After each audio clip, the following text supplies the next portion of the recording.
সকালেই যেহেতু একবারে ২ বেলাটা রান্না করি, রাত্রেবেলা খাওয়ার আগে দুপুরে যেটা থাকে সেটা সাথে অন্য কোনো ভাজি বা ভর্তা করে নিয়েই রাত্রের খাবারটা খাই। তো আজকে যেমন সকালের ডালটাই শুধু ছিল, তো ভাবলাম যে একটু আলু সিদ্ধ করে নিই, আলু ভর্তা আর ডাল দিয়ে রাত্রের খাবারটা খাবো। যেহেতু এখন একবেলাই রান্না করি, তো প্রতিদিন রাত্রে আমি সকালের জন্য যা যা রান্না করব সবগুলো কেটে ধুয়ে বেছে পরিষ্কার করে রাখি, যাতে করে সকালে ঘুম থেকে উঠেই তাড়াহুড়ো করে আগে রান্নাটা করে তারপর অফিসে যেতে পারি।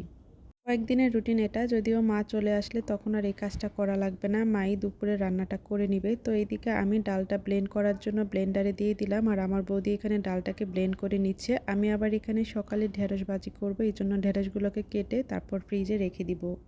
রাত্রেবেলা একটু একটু করে সব কাজ গুছিয়ে রাখলে সকালে যদি ৬টার দিকেও ঘুম থেকে ওঠা যায়, তাহলে কিন্তু দুপুরে রান্না কমপ্লিট করে তারপরে অফিসে যাওয়া যায়। আর আমি এগুলো রেডি করে ফ্রিজে রেখে দিচ্ছি, যাতে করে ডালটা যেহেতু ব্লেন্ড করা এটা নষ্ট না হয়ে যায়। তারপর এখানে আবার রাত্রের খাবারের জন্য বৌদি আলু ভর্তাটা করে নিচ্ছিল। তো আমাদের যেহেতু নিরামিষ, এটাতে পেঁয়াজ আর অন্য কোনো কিছু দিবও না, শুধুমাত্র কাঁচামরিচ, তেল আর এখানে আমি লবণ দিয়ে এটাকে ভর্তা করে নিব। সকালে ঘুম থেকে উঠে ঘরের বাসি কাজ করে আমি রান্নাঘরে চলে আসলাম সকালে রান্নাটা করার জন্য। তো আমি এখানে এক পাশে ঢেঁড়স ভাজি বসিয়ে দিলাম, আরেক পাশে ডালের বড়া ভাজবো। পেঁয়াজ ছাড়া যেহেতু ডালের বড়া, তো একটুখানি কালো জিরা দিয়ে দিলাম।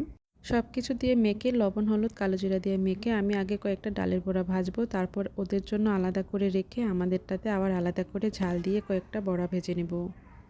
ডালের বড়া ভাজতে গেলে কিন্তু বেশ ভালোই তেল লাগে, তবে বড়ার সাইজটা ছোট করে দিয়ে চুলার আঁচটাকে যদি মিডিয়ামে রেখে ভাজা যায়, তাহলে তেলের পরিমাণটা একটু মনে হয় কম ব্যবহার হয়। আর আমি এই সব সময় ঢেঁড়স ভাজি করার সময় হালকা করে একটু হলুদ দিয়ে দিই, যাতে করে কালারটা একটু সুন্দর দেখা যায়।